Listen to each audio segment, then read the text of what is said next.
Hello, everyone, and welcome back to another spine chilling tale that'll leave you questioning what's real.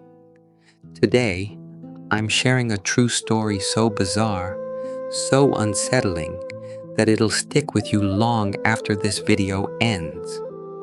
This happened just 3 years ago, back in 2022 in South Korea, a story about an ordinary man named Min-soo, whose life took a dark and twisted turn. Min-soo was your typical late 30s guy, fit and healthy from years of working out. Back in his 20s, he was a bit of a ladies' man, charming his way through relationships, but never quite making it to the altar. As he hit his 30s, life got busier, work piled up, and the idea of meeting someone new, getting to know them, navigating all the ups and downs, started feeling like a chore. The older I got, Min-soo once said, the more exhausting it was to connect with someone new. When things didn't click, it wasn't just awkward. It was emotionally draining. Honestly, being single just felt easier. But in South Korea, where family expectations run deep, staying single isn't always an option. For those of you unfamiliar, Korean culture places a strong emphasis on marriage, especially for older kids. Parents often take it upon themselves to make sure their children settle down, sometimes through a tradition called jungmae, arranged matchmaking, where a go-between introduces two people hoping they'll hit it off. Min-soo's mom was no exception. Every family gathering, every holiday, the same question echoed from relatives. When are you getting married? The pressure was relentless.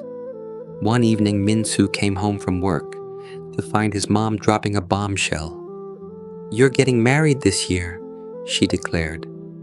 His dad was nearing retirement, and she was desperate to see her son settled.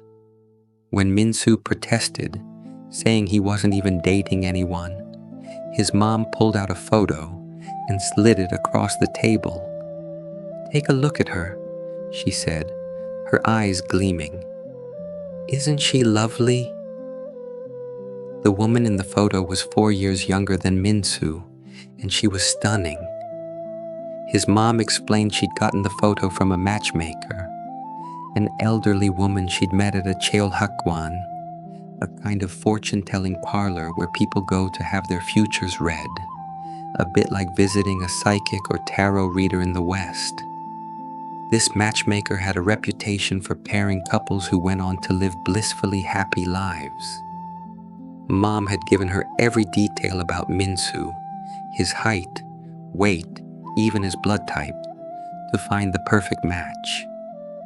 Intrigued by the photo, Min-soo agreed to meet her. A week later, he showed up at a quiet cafe, arriving 20 minutes early, nerves buzzing. The matchmaker arrived first, her presence almost otherworldly, with a cryptic smile that seemed to know more than she let on. "This meeting is fate," she said softly. "You two are a perfect match. Marry her and prosperity will follow."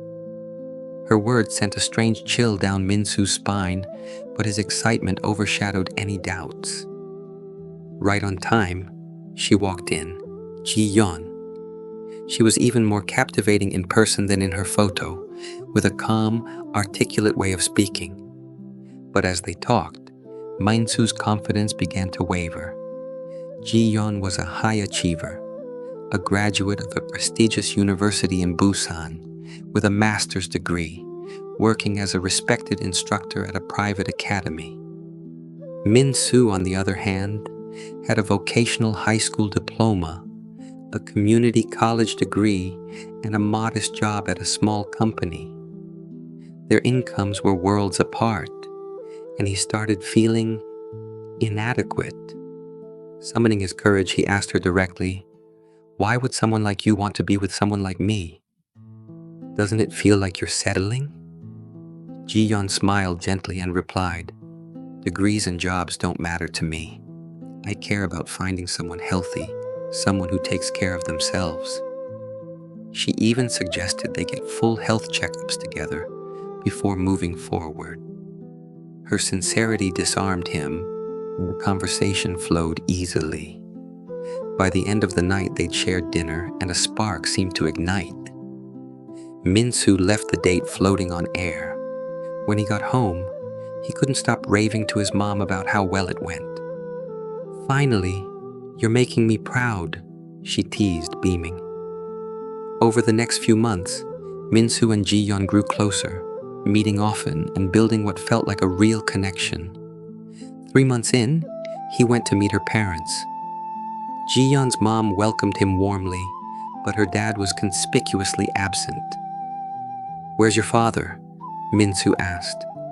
"Oh, he had to step out for something urgent," her mom said curtly, brushing it off.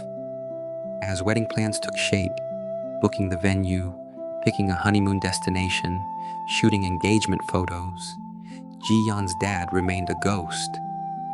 Every time Min-soo asked, it was the same excuse. "He's tied up with something." Min-soo chalked it up to bad timing, but a faint unease began to gnaw at him. Then came the night he decided to surprise Ji-yeon with a proposal. He waited near her house as the autumn air turned crisp, the dim streetlights casting eerie shadows. From a distance, he saw something that stopped him cold. Ji-yeon and her mom were helping a frail, middle-aged man down the street. It was her father. He looked like a shell of a person, pale, unsteady, his eyes sunken and lifeless, as if he were wasting away. Min-soo stepped forward to greet them, but Ji-yeon's reaction was visceral. Her eyes widened in panic, like she'd seen a ghost. "What are you doing here?" she snapped, her voice sharp with a mix of anger and fear. Her father glanced at Min-soo briefly, his face blank, before being ushered inside by Ji-yeon's mom. In that fleeting moment, Min-soo caught something in Ji-yeon's eyes. Fear, maybe. Or was it guilt? She pulled him into a shadowed corner of the alley, her voice trembling but resolute. "We need to talk." What she said next turned his blood to ice. "My dad has liver cancer," she began, her tone eerily calm. "He needs a liver transplant to survive. But none of our family or relatives are a match." She paused, locking eyes with him.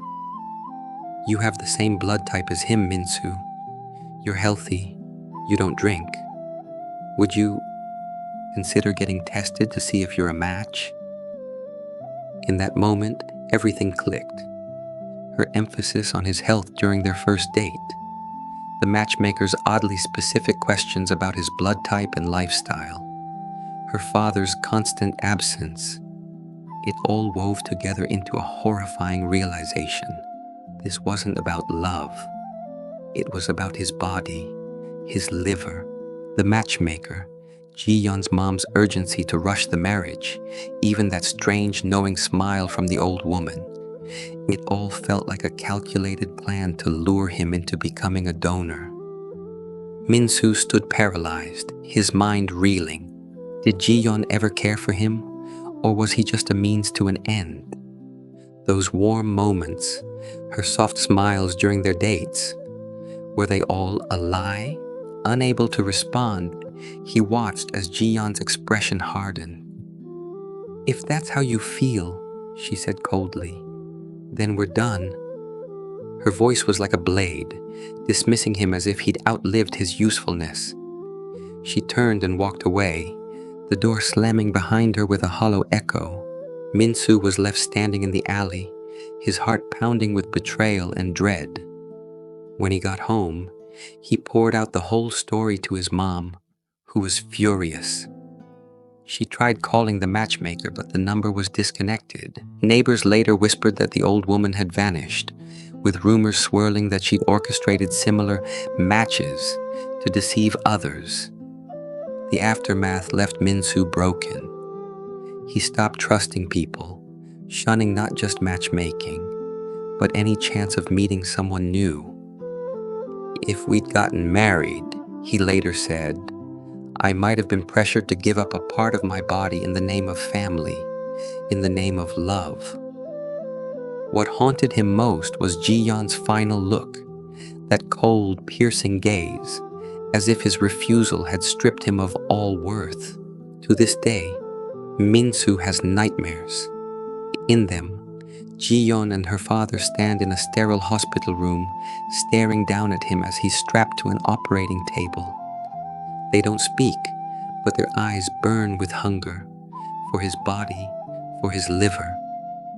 So what's the truth behind this story? A tragic misunderstanding, or a sinister plot that preyed on the deepest bonds of trust? If this story gave you chills, hit that like button and subscribe for more creepy tales. Drop a comment below. What do you think was really going on? I'll be back with another haunting story in the next video. Until then, watch your back.